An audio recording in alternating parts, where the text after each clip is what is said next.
about this live stream. Now, èní a fẹ́ sọ̀rọ̀ nípa bí a bá ka ẹrú, inú ẹrú ó bàjẹ́. Ìtàn kan ni nǹkan kan ló ṣẹlẹ̀ láyé àtijọ́, ṣóyé wa, tó lead sí òwe pé tá bá ka ẹrú, inú ẹrú ó bàjẹ́. Àwa tá wà lórí Facebook, ẹ jọ̀ọ́ ẹ bá mi share ètò yìí. Ẹ bá mi share, ẹ like, kẹ love, kẹ dẹ̀ share. Ẹ má jẹ́ kán flag wa.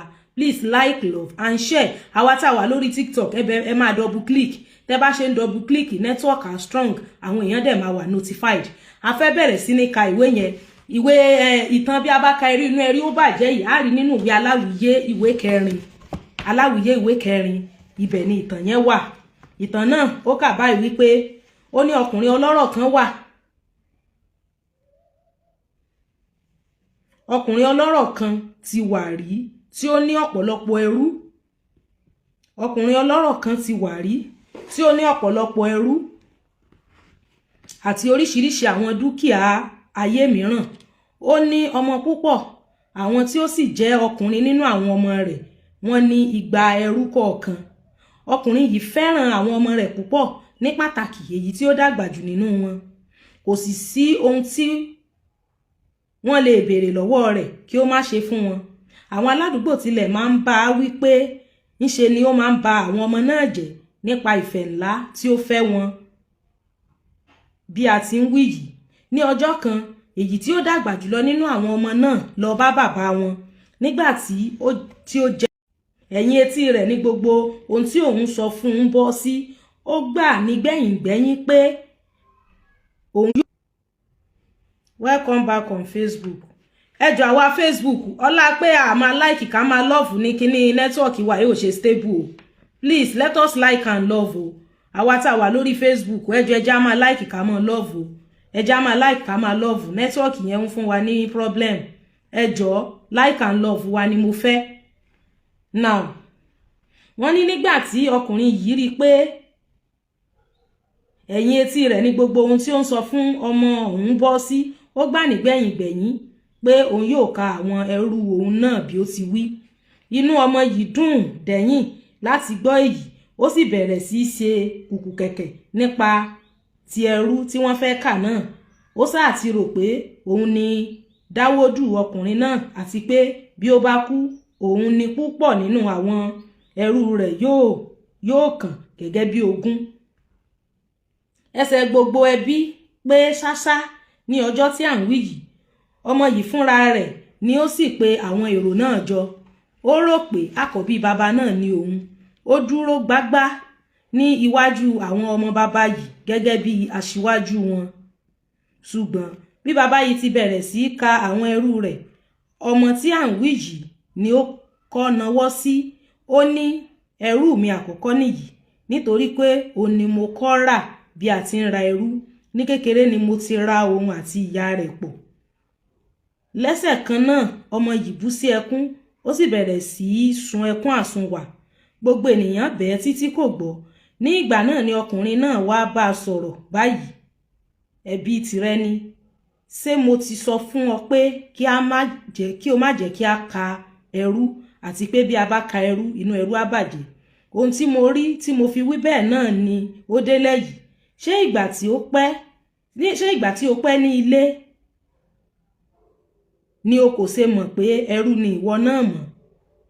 Ò bá ti dákẹ́ ara rẹ jẹ́jẹ́, a kì bá ti rí ẹ̀tẹ́ rẹ yìí. Nítorí náà, láti òní lọ máa rántí òwe yìí. Ẹ má jẹ́ kí a ka ẹrú, nítorí bí a bá ka ẹrú, inú ẹrú á bàjẹ́. Ìtàn yẹn nìyẹn. Now, gẹ́gẹ́ bí ohun tá a kà báyìí nísìn, tá bá ní ká summarize ẹ̀, ká sọ lérèfé tàbí ká paraphrase, ó túmọ̀ sí wípé wọ́n ní bàbá olówó kan wà, ó ní ẹrú tó pọ̀ yanturu. Gbogbo àwọn ọmọ rẹ̀ náà, each àwọn ọmọ kọ̀ọ̀kan tó ní ni wọ́n ní 200 ẹrú kọ̀ọ̀kan. That is, ọmọ rẹ̀ kọ̀ọ̀kan ní ẹrú 200. So èyí tó wá jẹ́ àkọ́bí nínú ọmọ rẹ̀ tó ti rí rẹ̀ nírí wípé òun làkọ́bí, òun ni dáńdáódù nù ilé. Ṣóyé wa bẹ́yẹn, òun ló wá lọ ń bá bàbá rẹ̀ pé kí bàbá òun jẹ́ káwọn ka ẹrú, toró ti mọ̀ nínú ẹ̀mí rẹ̀ pé tó bí bàbá àwọn bá kúkú tán òun náà ló wọ́n padà jogún gbogbo dúkìá bàbá àwọn àti gbogbo ẹrú tí ń bẹ ní inú ilé. Bàbá rẹ̀ wá mọ̀ sọ fún pé a gbọ́dọ̀ ka ẹrú o, tá a bá ka ẹrú inú ẹrú ó bàjẹ́, tá a bá ka ẹrú inú ẹrú ó bàjẹ́. Ó ṣàwò dandan mọ́ bàbá rẹ̀ ńgbà sáyà bàbá rẹ̀ ní kò sí ìyọnu pé àwọn ó ka ẹrú. So ọmọ yẹn náà ló pe gbogbo fámílì, gbogbo ẹbí, gbogbo ará, gbogbo ọ̀rẹ́, gbogbo ará àdúgbò náà ló péjọ lọ́jọ́ tí wọ́n fẹ́ ka ẹrú. Ó sì ti rò wípé bóyá òun náà lòun ó ka ẹrú yẹn nígbà tó ti fi pé òun náà ni ọ̀gá gbogbo wọn. Àmọ́ bàbá rẹ̀ ní òun lòun ó ka ẹrú fúnra òun. Nígbà tí bàbá sì fẹ́ ka ẹrú, òun gangan ni bàbá òun kọ́kọ́ náwó sí pé ẹrú òun àkọ́kọ́ leléyìí, wípé nítorí wípé àtòun àtìyá rẹ̀ lòun rà lẹ́rú, pé wọ́n ra ẹrú láyé, òun lòun kọ́kọ́ rà gẹ́gẹ́ bí ẹrú, pé bẹ́ẹ̀ ọlá apó pẹ́ńlé òun sì fẹ́ràn rẹ̀ lòun ṣe sọ́dọ̀ ọmọ. So ọmọ yẹn sáàbù sẹ́kún. Tá a bá wo àwòrán inú ìwé yẹn, ibi tí bàbá ẹ̀ ti ń rẹ̀ lẹ́kún, ibẹ̀ ni wọ́n yà sí inú ìwé Aláwìyé yẹn. Ṣóyé wa báyìí, àwa tá wà lórí TikTok náà ṣàtìrí. So ló wá fi sunkún. Àwọn nọ́mọ ẹrú gan tí wọ́n fẹ́ kà gan wọn ráyè kàn mọ́ toró nínú rẹ̀ bàjẹ́. Bàbá rẹ̀ wá sọ fún wípé ẹ̀bí ti ẹni pé ìwọ náà ló lẹ̀bi, nítorí wípé mo ti sọ fún ọ pé wọ́n jẹ́ ká ka ẹrú, tá a bá ka ẹrú inú ẹrú ó bàjẹ́. Nísìn gẹ́gẹ́ bí a ti kà báyìí, kí ni nǹkan tá a fíù pé ìtàn yìí kọ́ wa? Bàbí báwo la ṣe lè apply irú nǹkan báyìí sínú ìgbé ayé wa gẹ́gẹ́ bí èèyàn tàbí gẹ́gẹ́ bí ọmọ Yorùbá, tàbí ìwọ gẹ́gẹ́ bí ọmọ Yorùbá téèyàn kan bá pòwe sí ọ pé bàbá kúkú ka ẹrú inú ẹrú ó bàjẹ́, kí ni nǹkan tó lè rò pé nìyẹn mí? Kí ni nǹkan tó túmọ̀ sí? Ẹ já fi sí comment section. Àwa tí nǹkan tí mo kà yìí bá yé wa, tá bá dẹ̀ wà lórí Facebook, we can send request. Tá bá fi pa fẹ́ send video request láti ṣàlàyé. Ṣóyé wa bẹ́ẹ̀ yẹn. A ní àwọn àlàyé ọ̀rọ̀ kan tó wà nísàlẹ̀ tó súyọ níbẹ̀.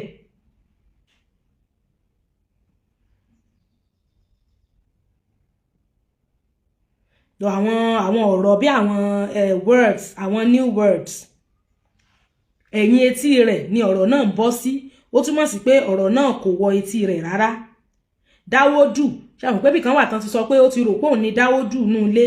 Dáwódù ó túmọ̀ sí àkọ́bí ọmọ ọkùnrin. Àkọ́bí ọmọ ọkùnrin.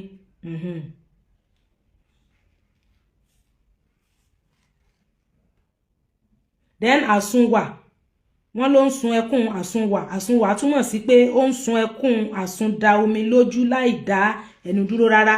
Ẹnìkan sọ fún wa ní orí TikTok, Mr. Gabriel, wọ́n ní it means we should stop self justification. Bẹ́ẹ̀ ni ó túmọ̀ sí pé ká stop self justification. Ẹ̀kọ́ àkọ́kọ́ ara ẹ̀kọ́ tá a kọ́ nínú ìtàn yẹn nìyẹn. Wọ́n ní it simply means we are equal before God. Bẹ́ẹ̀ ni o, it's like he who called a simbi àbí kí lẹ́kọ̀ yìí, Mr. Ṣẹ́gun bóyá kẹ́ ẹ̀ tún comment yìnyẹn kọ. Nǹkan tó túmọ̀ sí nìyẹn. Then ó tún túmọ̀ sí wípé kí a máa lo ipò táwọn kan wà against wọn, tàbí tó bá yẹ pé bóyá ẹnìkan wà ní ìsìn tí ṣe mọ̀ pé ayé tá ń gbé yìí, ayé ìgan ò dọ́gba. Nígbà míì èèyàn máa ń ní opportunity tayọ ọmọlàkejì èèyàn. A gbọ́dọ̀ lo opportunity tá a níyẹn against ọmọlàkejì wa, tàbí ká wá wò wípé bóyá nítorí wípé nǹkan kan tí ń jẹ́ tọmọlàkejì wa ó wà ní kápá wa, ká mọ wá oppress ẹni yẹn. Because tẹ́ bá wo ọmọkùnrin yẹn nísìn, ẹ rí pé ó ti rò pé òun ni ọ̀kàkọ́ bíi máa yẹn. So ó ti ráwọn ẹrú yẹn bíi second class citizen àbí pípì pé wọn jẹ́ nǹkan kan. Kò mọ̀ pé òun gan sí ní ọ̀wọ́n lóko ẹrú, òun ló kọ́ ṣáájú gbogbo wọn dóko ẹrú. Bẹ́ẹ̀ òun kàn rórí ọ̀fẹ́ gbà. Bàbá yẹn kàn nífẹ̀ẹ́ rẹ̀, ó kàn fẹ́ràn ẹ̀ àti pé ó ti pẹ́ lé onìkan kọ́ lẹ́rú tí ó pẹ́ lébẹ̀.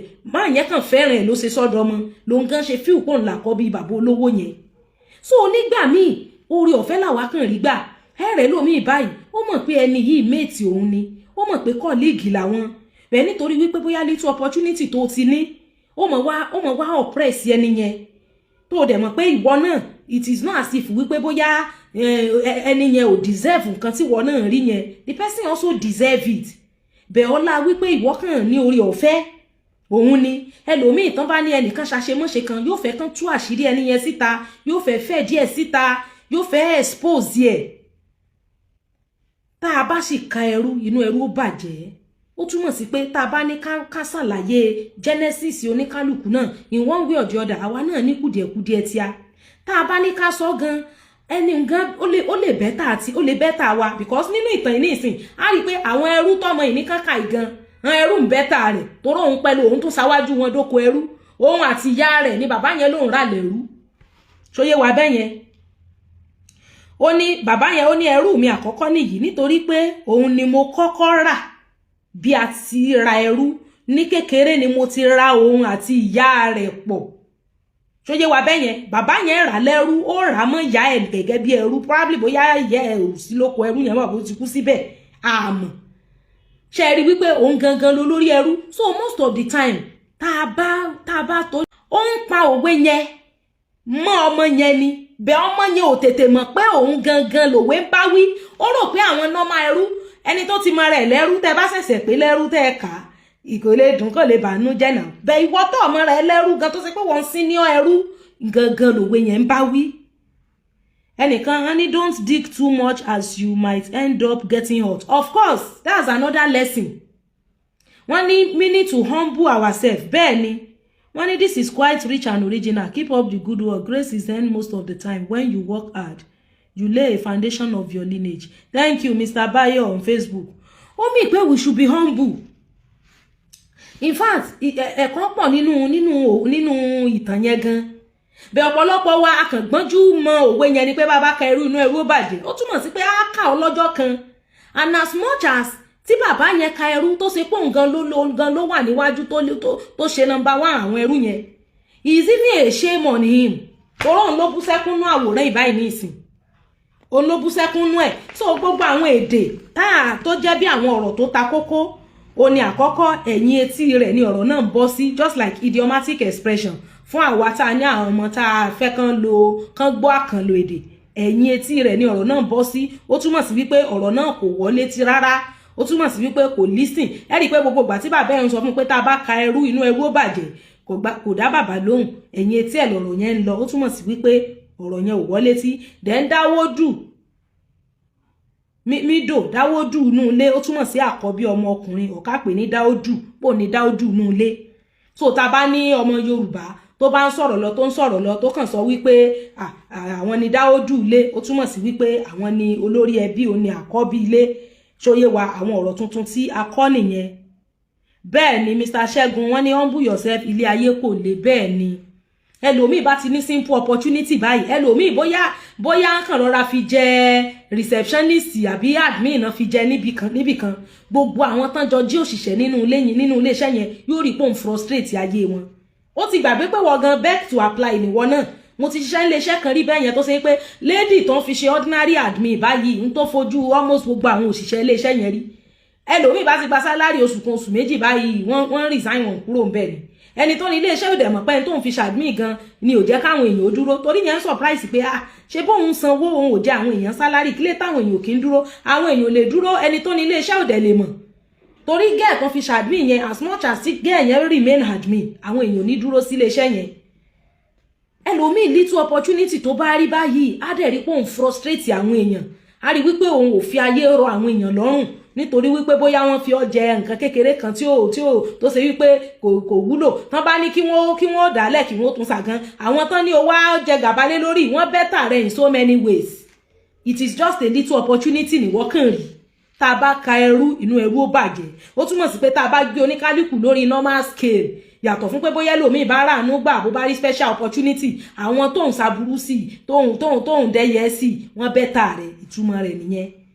Honey, we must never look down on anybody no matter the condition the person is. Bẹ́ẹ̀ni, that's another lesson.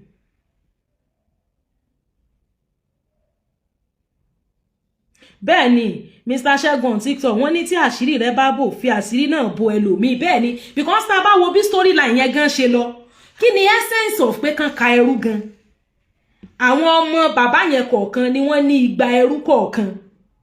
Each of the child tí bàbá yẹn ní ló ní 200 slaves yàtọ̀ fún àwọn ẹrú tí bàbá gangan ní kí ni essence kíka ẹrú kí ló fẹ́ kà wọ́n sí kì í ṣe pé bóyá o nílò ẹrú lóko o rẹ́rú kó lọ to count the slaves in that story is unuseful ẹ ti mọ̀ pé ọmọkùnrin yẹn kàn fẹ́ fi kinní yẹn disgrace àwọn ẹrú yẹn ni wọ́n ní any position one may be in life is a privilege of course ó kàn fẹ́ fi ẹrú kíkà yẹn ó fẹ́ fi búlì àwọn ẹrú ni kò ní túmọ̀ ìṣe pé wọ́n lẹ́rú sọnù lágbàlá pé wọ́n péye tó yẹ kán pé is of no use, is not necessary.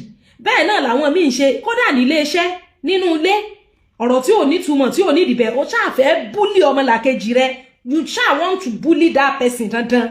Ọ̀sán mọ̀ wá tẹnumọ́ ẹ̀já ká o ẹ̀já gbé wá o ká gbé wá gbangba ó tún wá ránṣẹ́ sí gbogbo ẹbí gbogbo ará gbogbo ọ̀rẹ́ rẹ̀ ló ránṣẹ́ sí, kò mọ̀ wípé òun ṣe to the shame of ara òun ni, kò mọ̀ pé òun ṣe sí ìtìjú ara òun ni.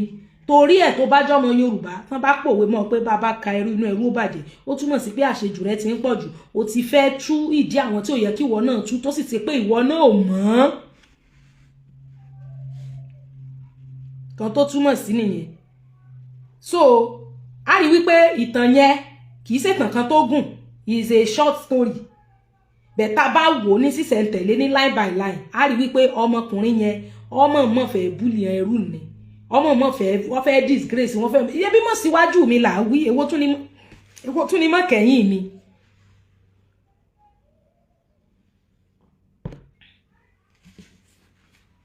Mọ̀ síwájú mi là wí èwo tún mọ̀ kẹ́yìn mi. Àwa TikTok ẹjọ́ bá mi double tap. Èwo tún ni mọ̀ kẹ́yìn mi. Ẹrú ni wọ́n. Ìwọ ni o fi pé wọ́n là kọ́ bí bàbá. Ṣé wọ́n tún jiyàn yẹn ni so diyàn ni kò diyàn náà. A ti mọ̀ pé wọ́n náà fi jọ̀gà kò mí pé bóyá o better bó wà more qualified than àwọn yòókù o kàn ráàánú gbà o wà must you raise your shoulder. Ìgbéraga máa ń síwájú ìparun ni torí tá a bá kẹrù inú ẹrú ó bàjẹ́. So ìwọ tó bá sì mọ̀ wípé òun parí òwe yẹn mọ́ èèyàn rí pé ẹni tó ń pa mọ́ yẹn ó jẹ́ ẹni tó mọ̀ tán rẹ̀, ó jẹ́ ẹni tí ó dá ọ lójú wípé nǹkan tó fẹ́ tú àwọn kan ní hò síta síhun ìwọ náà ṣú ọ̀pọ̀ òótọ́ ló ń gan ọwọ́ ti ẹ̀gan ò mọ́ sí nǹkan yẹn. Torí tó bá pòwe mọ́yàn pé tá a bá kẹrù inú ẹrú ó bàjẹ́ tẹ́ni yẹn ò bá wà guilty of nǹkan tó ń bu sí tó bá jọmọ Yorùbá yóò bọ́ ọjà o. Bẹ́ẹ̀ ni torí yóò sọ fún ọ wípé òun ò wà guilty of that. Èèyàn kan wọ́n ló ṣe gbàgbọ́ ó ṣe fàyè fún Jésù wọ́n wá ní pé kó lọ ṣe restitution, ó wá ní ẹ̀mí Ọlọ́run minister sí pé gbogbo ohun tó ti jí nígbà tó wà in service tó àwọn ìwé ìjọba nǹkan ìjọba tó ti jí ní ọ́fíìsì ìjọba pé kó lọ rèé dá padà kó ṣe restitution pé he was divinely instructed. Ó dà pé ó gba gbogbo yóò gbaṣẹ́ ìránṣẹ́ ẹ̀mí Ọlọ́run ṣáà mandate ẹ̀ fún ó wá lọ sí ọ́fíìsì yẹn ó wá lọ ń ṣe restitution ó ń return àwọn nǹkan kọ̀ọ̀kan tó ti mú by wrong way in the wrong way. So gbogbo àwọn tán wá wà ńbẹ̀ tán wá jẹ́ fellow believer tán jọ believe in the same thing náà tó wá make nǹkan le fún náà wá tún make nǹkan difficult fún náà tó ní kó lọ gba kinní report kan wá kó lọ sí headquarter kó ṣe kinní kan. Àwọn èèyàn wá ń bi léèrè wọ́n wá ń béèrè lọ́wọ́ ara wọn pé why are you guys making things difficult for this person? Òun gan wá lóun wá bi wọ́n léèrè wípé how many of ẹ̀yin tẹ́ ẹ wà ń bì lẹ guilty of nǹkan tó ń wá ṣe restitution fún yìí? Pé àwọn nǹkan mímú all of these things èèyàn mú nǹkan kéèyàn fi nǹkan pamọ́ tí ìṣe tó yẹ pé kínní ta ni ò ti ṣe one or two of these things rí nínú ọ́fíìsì yìí? Ta ni ò guilty of nǹkan tó fún kì í ṣe pé mọ́ òun fúnra òun lòún gbéra òun wá láti wá restitute, so láti ṣe restitution so sí ní position láti tún mọ́ make restitution difficult fóun because ẹ̀yin náà ò mọ̀ clean of this particular thing because tá a bá kẹrù inú ẹrú ó bàjẹ́. So a rí wípé irú àwọn nǹkan yẹn ó jẹ́ àwọn ẹ̀kọ́ tó ṣe pé tí ọmọ bá kọ́ gan ọmọ máa dàgbà pẹ̀lú ẹ̀ ni. We don't need to expose people unnecessarily. We understand the position wípé ńgbà míì ọ̀rọ̀ mọ́ ń fẹ́ ńlá ẹ̀mí lọ àbí bóyá deformation of character and so on ìyẹn yàtọ̀ bẹ́ẹ̀ nǹkan tí ó situation that is not necessary. Irú ìtàn yìí ní ìsìn tá a bá ní ká wò gan kí ni essence of ẹrú kíkà yẹn nínú ilé yẹn kí ni pàtàkì ẹ̀ kò ní kókó kò ní pàtàkì ó sáà tún fẹ́ fi gbéraga sí nìkan lè mọ iye ẹrú tí ó jogún gbà tí bàbá rẹ̀ bá kú. Unfortunately àsọ̀ǹgan ni number 1 ẹrú àsọ̀ǹgan ló lórí ẹrú tí bàbá kọ́kọ́ rà àtòun àti ìyá rẹ̀ àwọn ìyá tó bí gan ẹrú ni tẹ̀rí pọ̀ lójú tí àwọn ẹrú tó fẹ́ jẹ́ kójú ó tì gan báyìí ojú òtún tí wọ́n mọ́ tó ráàgbọ́ pé ń ra ìyá àwọn yẹn mẹ́rú bẹ̀ òun tiẹ̀ báyìí àtòun àti ìyá ẹ̀ gan náà jọra bóyá yẹ ẹ̀kú sóko ẹrú gan ni àmọ́ tó ibi tá a bá fi ẹ́ sí is a privilege má fi búlì ẹnì kankan má torí pé o ti wà ní position kan kí wàá mọ búlì ẹlòmíì it is not acceptable, because at the level to the process of you bullying somebody, you might end up being bullied even beyond recognition, even beyond imagination. When he just wants to humiliate the slaves, and it was only privilege in all circumstances were better others. Of course,